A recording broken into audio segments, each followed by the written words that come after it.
Alright everyone, we start off today of course with the legendary cope of the neoliberals right now. They're in total disarray and damage control. You've got two different stories that are compounding this basic problem for the Biden liberals especially. First, of course, you've got Biden's classified document issue. You've got a third batch of documents. Some of them are from his time as a senator. These were not declassified, just to be clear, they weren't secured. The DOJ found them. His personal attorneys, despite going through his house for weeks on end, apparently didn't find that particular paperwork.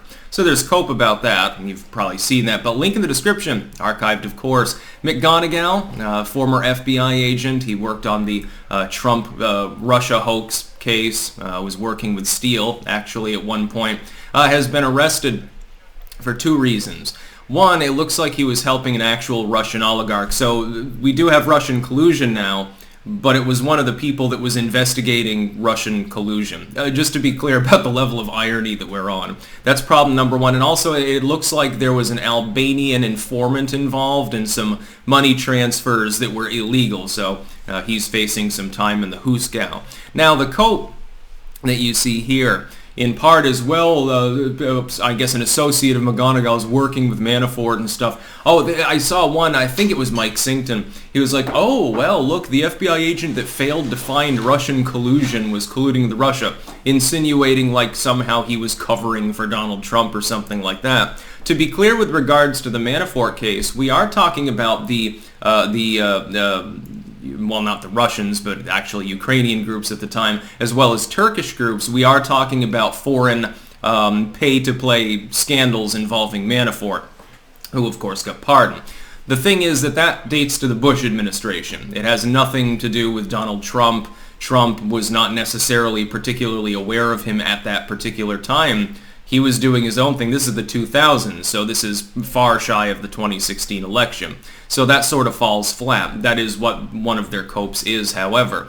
Another, of course, is the part about him not finding collusion. The insinuation is that, well, he was working for the Russians too. This damn dirty FBI agent was clearly an associate of Manafort and was covering for evil Orange Man. Again, those posts, when you see them, they overlook the Steele connection with this same individual.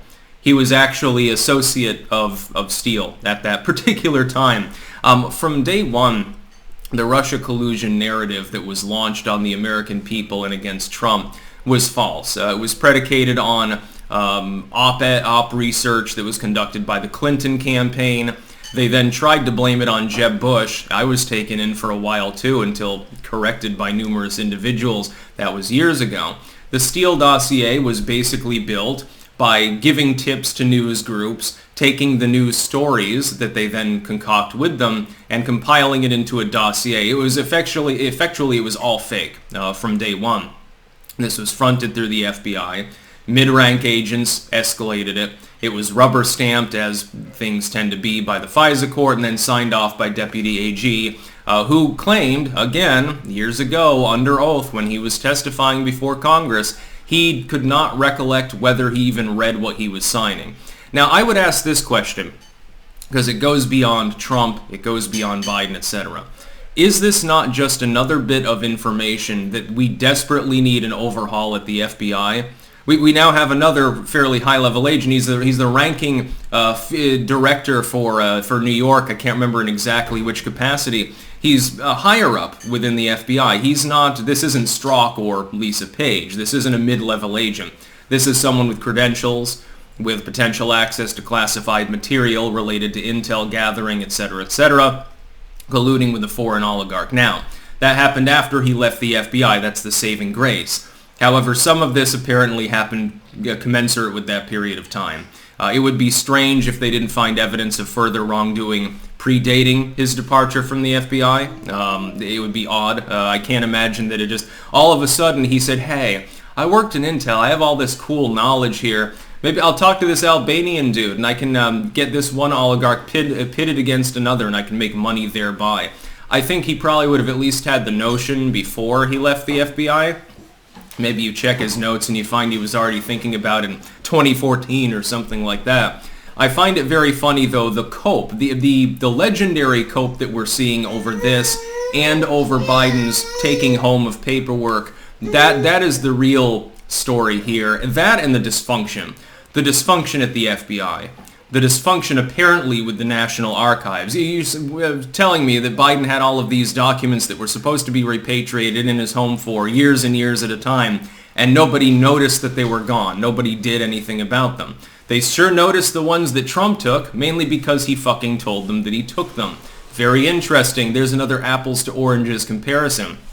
The cope, therefore, is to screech about the number of documents Trump took, irrespective of what they contain, to screech about the Mar-a-Lago supposedly having security issues. Yes, well, at least there was security there. At Biden's Delaware home, the security was pretty lax until, of course, he takes the presidency. Some of these documents predate even his executive role. So these are age-old. They've been there for some time, and nobody apparently noticed them. And then we have the additional cover-up, which is the legacy media's. It launched with regards to this. The legacy media, having been presumptively warned by staffers that this was coming, decided to punt the issue until after the midterms. The attorneys, for some reason, are not facing a grilling by that same legacy media as well, despite having de facto misled the agencies involved, the DOJ, the National Archives, etc., misleading them by not telling them until after the midterms that the documents were there. In an unsecured location. They knew that they were there and they did nothing about that. Legendary levels of cope. A really damaging slurry of stories really for Biden, and it comports to the same expectation that I have, which is that they're willfully allowing these stories to gravitate around in order to throw Biden under the bus. How the McGonigal story, though, other than their very simplistic and easily debunked cope, could possibly be used to harm Trump, that remains to be seen, so that's more tangential. But it fits right in with the prediction about them throwing Biden under the bus now, doesn't it? They're actually running with the story. Although some networks are trying to cover it up by talking about several shootings in California. Notice there's no news about Chicago's weekend shootings there to be told. That's about all. Peace out.